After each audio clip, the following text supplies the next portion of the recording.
Hey guys, what up? It's Stoby1. I said I was going to do an E3 kind of predictions type thing. So that's what's going on right now. So I'm going to be here with my friend Bobby. And Bobby, if you want to go ahead and introduce yourself, feel free. Alright, I'm Bobby. I'm here to talk about Nintendo's E3 conference here with Dobie.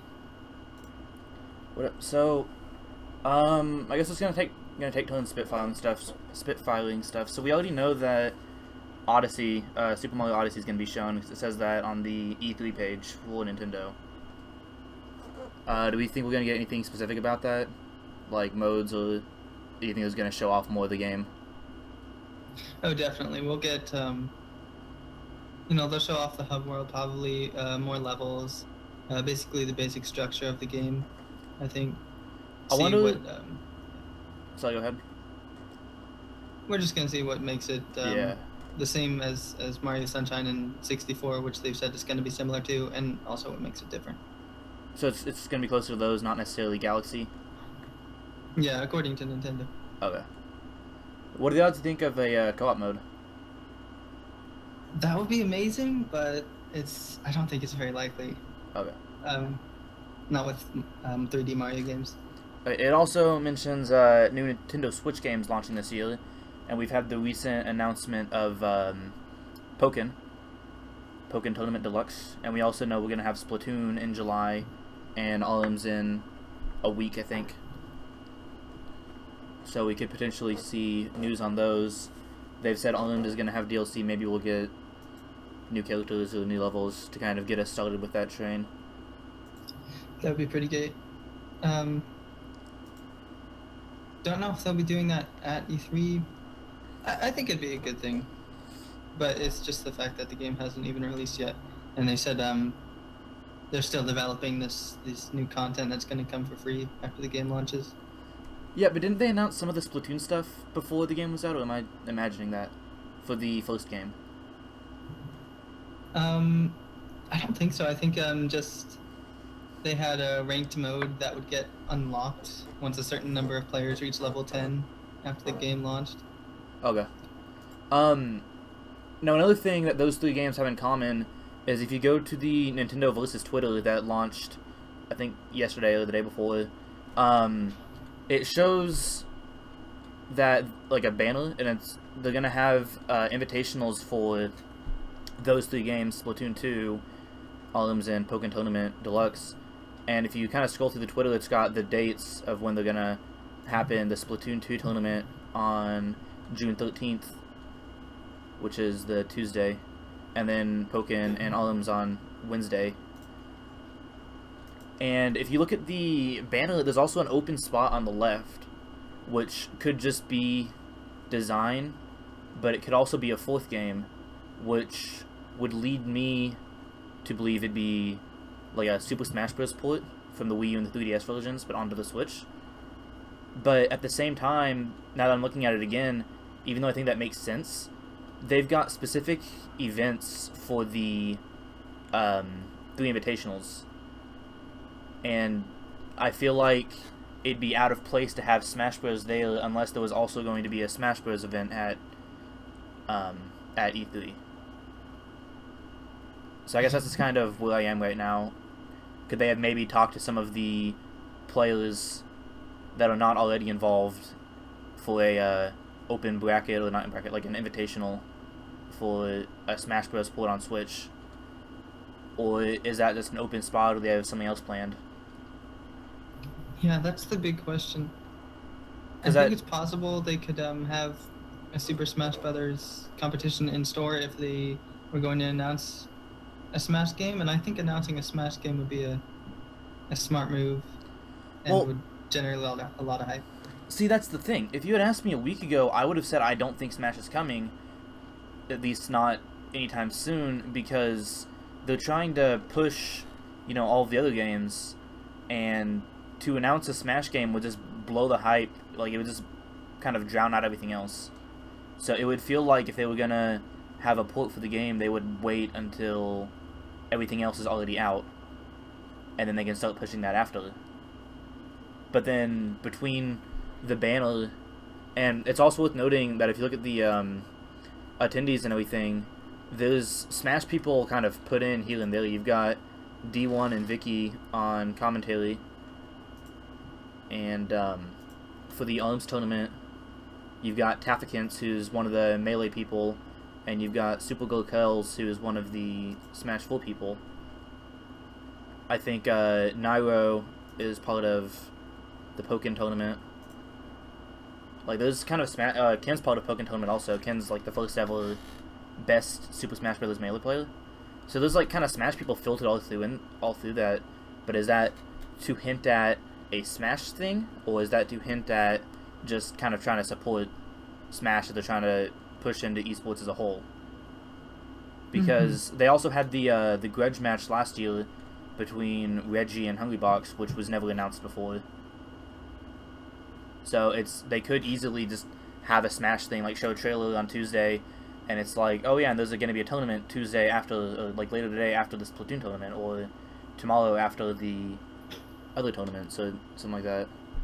And I guess on the note of Smash, there was a Best Buy thing a few days ago where they have 3 games listed to be revealed at E3, and supposedly someone was able to, one of the Reddit users, Poketalk, was able to manipulate URLs, and he found placeholder box arts for Super Smash Bros.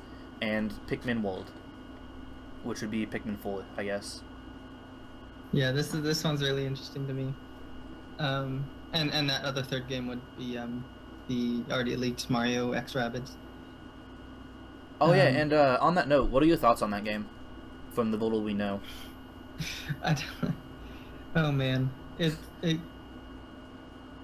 I don't know what to think about that game. I mean, I don't know that I'll be playing it unless it like ends up being super good or something. But I'm just glad it's like being developed by Ubisoft, so it's not taking away from like other Nintendo games development time. Yeah, I'm dangerously intrigued. I have no reason to be intrigued, but I am. It says turn-based combat, so if that's it, pretty much however they do that, whether it's in the form of Fire Emblem, whether it's in the form of just a traditional turn-based RPG, like turn-based RPGs or turn-based combat stuff is something that I get really into. And so even though we don't really know anything about it, and at first glance it looks kind of like a dumb idea, I'm dangerously intrigued by it.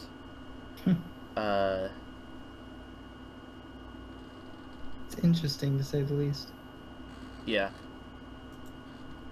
And then also Pikmin World. Yeah, okay, so that is kind of a placeholder. It's been brought up because apparently the name Pikmin World was had appeared back in January on another retailer's website as a placeholder. So it's possible this Best Buy Canada just picked a list from back then and slapped it on there. This really isn't concrete proof, but God, it would have me excited. Watch that just be a Switch version of the Pikmin game coming out on 3DS. That'd be fun. And speaking of Pikmin on 3DS, I've seen other people bring up that they probably won't, or at least shouldn't, announce a new Pikmin game right now, since Hey Pikmin hasn't even come out yet. That's true. And they might be a little competing with each other, 2 Pikmin games. But I mean, you know what else is going to be competing with itself? Fire Emblem. True. We've got, and we could very well get info on both the Fire Emblem, the Warriors, like the Dynasty Warriors game. We could get information on that, and or just the actual Fire Emblem game coming out for Switch, which I don't think we've gotten any info on other than that it's a thing. Yeah. I think I saw that Famitsu or something in Japan had leaked, or not leaked, but like kind of shown off, or not shown off, given information on the Fire Emblem Warriors. Oh yes, I do remember that. Specifically, I think what I read was that most of the characters were going to be from the original game as well as Awakening and Fates, which is kind of disappointing, but it makes sense at the same time because Awakening is what like kind of revived the franchise a little bit. Yeah, I'd say those are the most popular characters. Yeah, Those from those games. the most popular games. I think it's pretty much a guarantee we'll see Fire Emblem Warriors at the C3. Okay, what about the Switch title? Now that I'm not sure about. I don't know if they're ready to reveal it yet fully, since it's not coming until later in 2018 even. But if they wanted to start the hype campaign early, I could see them doing it. I guess it's not releasing until 2018, is it?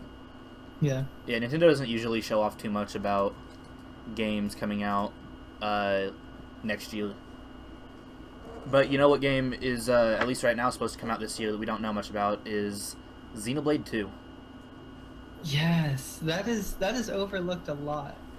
They just kind of dropped it at that Switch presentation in January, and it's just one trailer, and we haven't heard anything since. Yeah. I think at the time they said late 2017, but because we know so little about it, people are starting to speculate it might be delayed to 2018. Which would not surprise me, but... It wouldn't. I feel like Xenoblade is just a synonym for delayed. True. I still think we'll see it at E3, though. Probably. If nothing else, to announce that it is going to be delayed a little bit, if it were delayed. I feel like if it's delayed, they have to show it off. Like, they have to give a little bit more info on it to kind of tell us it's delayed. And if it's not delayed, then obviously they need to show us more because it'd be coming out in a few months. Or not a few months, but like within the next half a year. And I guess while I'm thinking about it, they've been porting a bunch of... It's feeling like they're porting a bunch of the Wii U games. I guess trying to make it so that you don't have to have that one console to play any of the games. I'm curious if they might port Xenoblade Chronicles X from the Wii U. That would be a smart move. Because I haven't gotten far enough into it to really have much of an opinion on it. But I don't think it did that well, but I've also heard people speculate that part of the lack of success is because it's on the Wii U.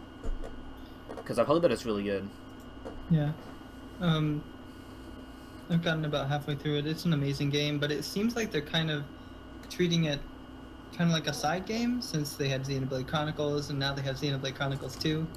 Yeah, except I don't think Xenoblade Chronicles 2 is going to be a sequel. I beat Xenoblade Chronicles 1, and I feel like unless they have the Minato in Xenoblade Chronicles 2, there'd be nothing to tie the two games together. Which I think they did show off the Minato, actually, now that I think about it, in Xenoblade Chronicles 2, so that could happen. It could just be like maybe Xenoblade Chronicles 1 and 2 have a Minato type of weapon, because I don't think X had that, did it? I think X was just like the skulls and stuff, right? Yes. At least as far as we both know. Feel free to correct us on that if we're wrong.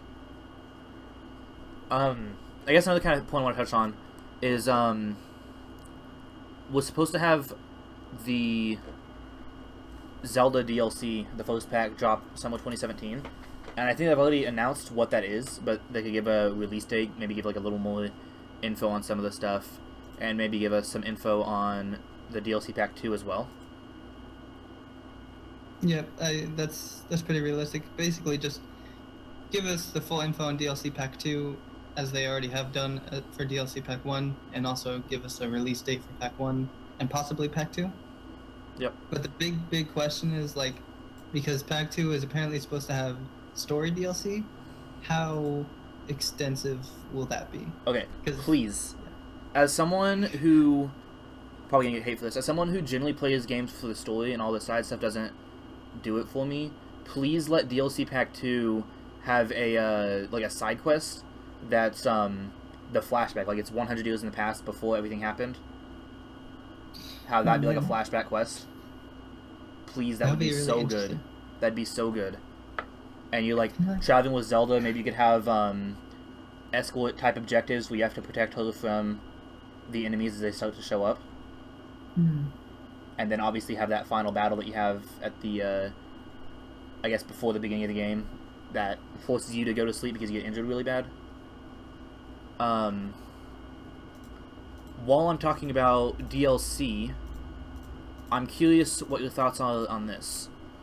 So on the Switch, they've ported over Mario Kart 8, and they've added a little bit more, but there's not any incentive for people who already own the game and all the DLC on the Wii U to buy it. I'm curious what you think the odds are of them adding in new DLC, new tracks, and maybe new characters and stuff. See, I kind of feel like they're done with Mario Kart 8, I want to say. After like supporting the original game for like a year and a half with DLC and such, and now just kind of porting it over to the Switch with a couple extra features that people were wanting. But you know, you never know. Yeah. Maybe in place of a new Mario Kart game on the Switch, they'll keep updating MK8 Deluxe. Yeah. Because it's just that like it could sell as a full game and everything, and it's great. But just as someone who already owns everything in Mario Kart 8, as much as I want to buy it, I have no reason to. Agreed. Except for Inklings, I love Inklings, but not enough. Yeah. And on the note of adding in new DLC, I want to go back to Smash for a little bit. I know you don't do Smash too much, but do you think if we got a Smash port, do you think they would add anything new to that, or do you think it would just be a combination of the Wii U and 3DS versions plus the DLC? Because I know Masahiro Sakurai, the guy who makes the game, does not want to keep making it. He doesn't necessarily. He wants to end the franchise, and yeah, I don't know if continuously adding in characters every, like a new character every few months or whatever, would be something he'd want to do. But I'm sure he'd prefer that over making a completely new game. Yeah, true. And I think when you look at, sorry, go ahead. Go ahead. Okay. I think if they announced a Smash port, I think the hype wouldn't really be there unless they had a new character. Yeah. I think because what I was originally thinking is it would just be the combination of the versions, and then I could see them adding in like Ice Climbers and Wolf as like the two main veterans that are not already in the game. You've also got Snake, who is going to be third party. They need Konami, but then Kojima was the reason Snake was in Brawl, and Kojima is not part of Konami anymore. So I don't know how realistic Snake is. And then the only other missing veterans would be Young Link, who kind of lives on through Toon Link, and then Pichu, who I guess they could add for novelty. Yeah. But it's like see a new Pokemon being added. Decidueye. Oh yeah, because there's still no grass starter. You've got the fire starter in Charizard, you got the water starter in Greninja. They could totally add Decidueye. I mean, it's not like they haven't added him in any previous game that have just recently been announced or anything. Of course. Yeah, no, but like really, that could be Decidueye. And when you also look at adding in characters, Inkling is like an obvious candidate for Smash with how well Splatoon did. Yeah.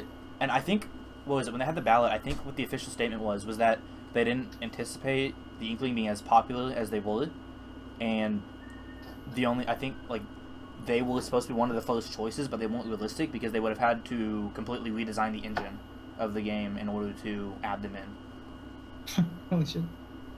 But if they were gonna, like, Inkling just makes too much sense as a candidate to add, and if you're going the route of just having this Smash 4 port on Switch and then just continuously adding every few months new characters, Inkling makes sense, and Springman makes sense.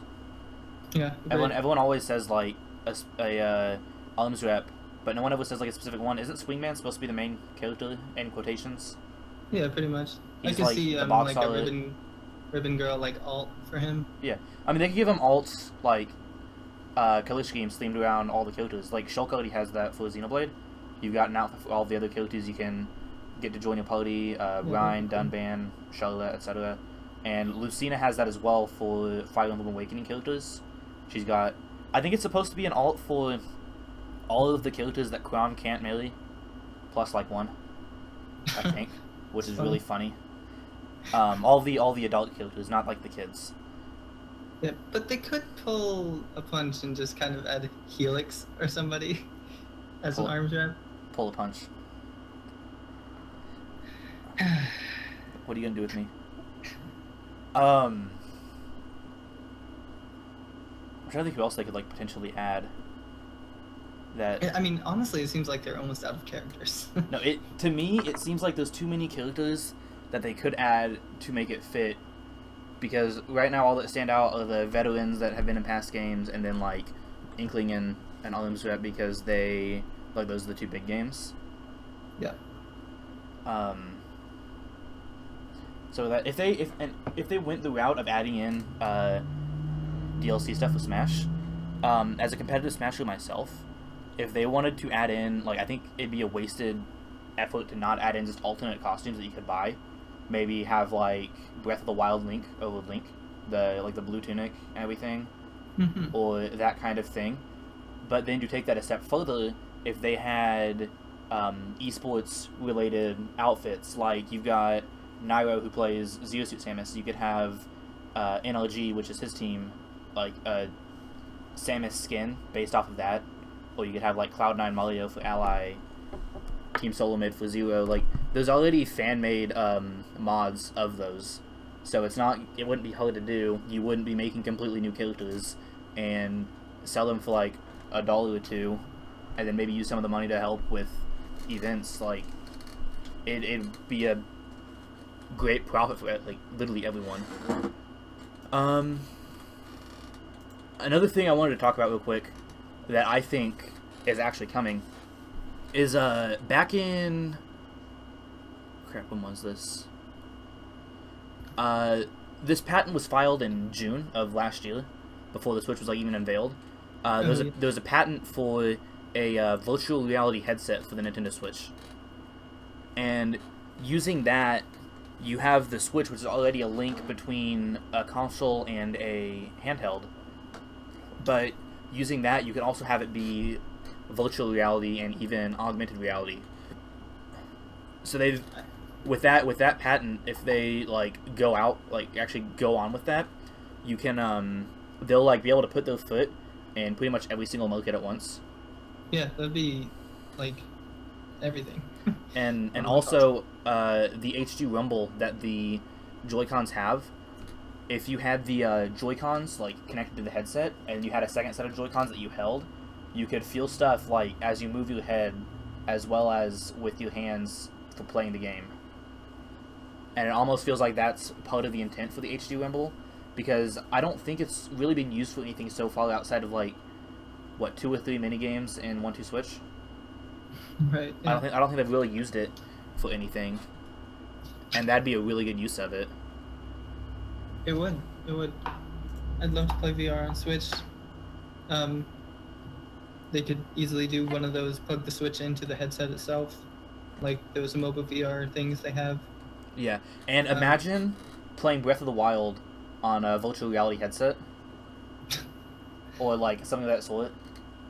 Or am I misunderstanding how cool that would be? To look around, and you're actually looking around in the game. Yeah, I mean it would feel cool. Now, for actually playing the game, I don't know how fun it would be, but okay, that would be cool. Like, look, just as a little experience. Yeah, I think there's more VR-oriented things they could do. Like, remember Star Fox Guard on the Wii U? Yes. How you would just look at all these 16 different screens and have to use gyro to look around. Yes. I think something like that would be really cool. I think they could do that, but I don't know how they would really do that, because you wouldn't have one big screen. It's not like the Wii U where you can have all the mini screens on the TV and then the actual one you're controlling on the gamepad, because you can only have the Switch going to multiple, or you can only have it going to one place at once. It's true. Now, that being said, I don't know if that'd actually be realistically possible within the technology, but I'd be interested if they found a way to make the Switch work on both console form and like handheld form and the TV at the same time. I'd be interested if they could find a way to do that, maybe like a cable or something, but it might not also be realistically possible within the hardware. Yeah, it would be really cool, but I don't know if they would or if they can do it. Yeah. Because I know on the Wii U, putting picture on both the gamepad and the TV screen would sometimes reduce performance. Okay, I can see that. Was there anything else that you can think of that you wanted to talk about? Yeah, the possibility of a new Metroid Prime game. Okay. It's very interesting to me. I think now would be a good time to reintroduce Metroid that hasn't been a main series game in 7 years. And of course, Retro Studios has been apparently working on some kind of new project since the time when Donkey Kong Country Tropical Freeze came out. And recently, they hinted at now this might have been them just kind of poking fun at it, but when someone tweeted the Retro Studios Twitter, "What game are you making? We want to know," they said something delicious and tweeted out a little video of prime ribs. So I was wondering what the relevance of that was. Okay, I see it. I see it now. that's interesting. But the question is, was it a pun on something delicious, or was it actually in relevance to Metroid Prime? Maybe. I guess to kind of close it up, unless you have anything else you want to throw out. Well, I don't know. I think maybe we could talk about like what is our dream, like totally unrealistic. Just what is our dream E3 announcements? Yeah, let's do that in a second. Do you remember the picture I sent you? That was the supposed lineup or whatever for the show floor. Yeah. Do we think that was legit? Or do we think that was just fake? I think there's no way. I think somebody printed out an Excel file and just said, "Look, guys." Yeah. Too good to be true. Too much on there. Yeah. Which makes sense. I'm also against it because I think there's no way we're not going to get Olims on E3, and Olims wasn't on that paper at all. It's the next big game coming out, and they've been pushing it immensely. It's, I think, one of 2 games that I've ever had some kind of like online demo. The other one being Splatoon. There's no way that it's not going to be at the presentation. So for Olims not to be the, and I think that list also had like the games that would be playable and stuff on the show floor, and it wasn't even the like. There's no way it's not going to be playable on the show floor. They've got a freaking invitational for it, for crying out loud. Yeah, agreed. So that's my main qualm with that leak. Okay, so do you want to go first for the, I guess, like, fantasy? Yeah, sure. Alright, go for it. So, I believe the Pokemon Company said they would be talking more about Ultra Sun and Ultra Moon at E3. Or at least in just later Nintendo Directs, but I think if they would give us all the information about Ultra Sun and Moon at E3, and then announce that they are in fact working on a Pokemon game for Switch to come out next year, that would be hype as hell for me. And also, any new Metroid game, I don't care if it's Metroid Prime, I don't care if it's developed by Retro, any new Metroid would just have me on the floor. New Animal Crossing, new Pikmin,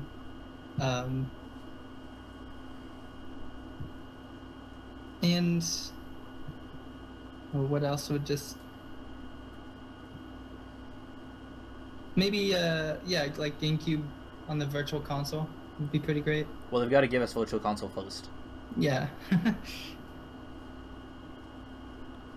Yeah, that's pretty much my dream E3. New Pikmin, Animal Crossing, Metroid. Okay. So, I guess mine, obviously, Smash 4 port, and then GameCube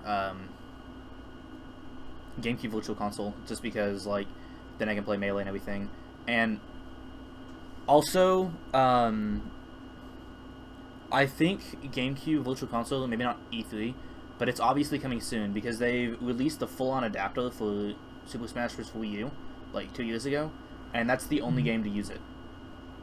And it's not even hard to use it, because, you can mod your system a little bit so that you can use it for other games. I've played Mario Kart with a GameCube controller before, Mario Kart 8. So it's not like it's hard to use, but yet Smash is the only game to utilize it.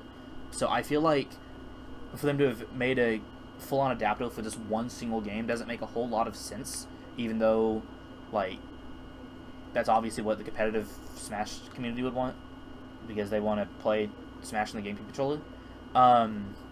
So I think GameCube Virtual Console would be a thing now or soon. Again, Breath of the Wild DLC, and then Mario Kart DLC, and if they wanted to add in a little more Smash content, to kind of ice over, because if you're a competitive player, obviously you want Smash on Switch because the stage list is kind of crap.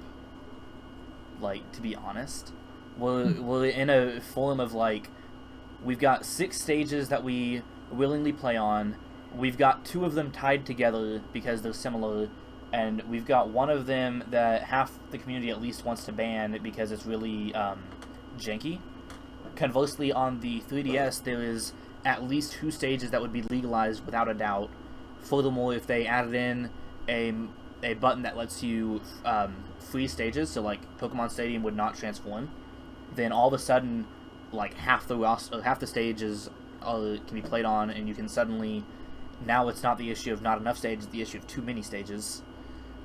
And then again, like DLC, both in terms of actual characters and stuff, and then also costumes. Mario Kart 8 DLC, if I didn't say that yet, because I want a reason to buy that game, and right now I have none. And then that would be awesome. Yeah. If they just dropped again. Oh, you know what I forgot to mention? I talked about Nintendo Versus. I don't think I talked about how, like, the Switch itself, the trailer, was kind of shown in an esports point of view at one point. And I think that the invitations at E3 are only the beginnings of that. I think we're going to get more, like, I think they might even announce some kind of, like, actual circuit or something. Oh, They yeah, brought that'd be back amazing. They brought back, like, Nintendo World Championship last year. They could easily do, like, some kind of circuit for that and include, like, Smash and Splatoon and every other, like, game they have that could be played in a competitive way. Mario Kart, everything. When did Mario Party 10 come out? 2015. 2015? Was it 2015? Yeah. Okay. I'm trying to think how long it takes to make a Mario Party game, because to me, we haven't had a Mario Party game since Mario Party 8.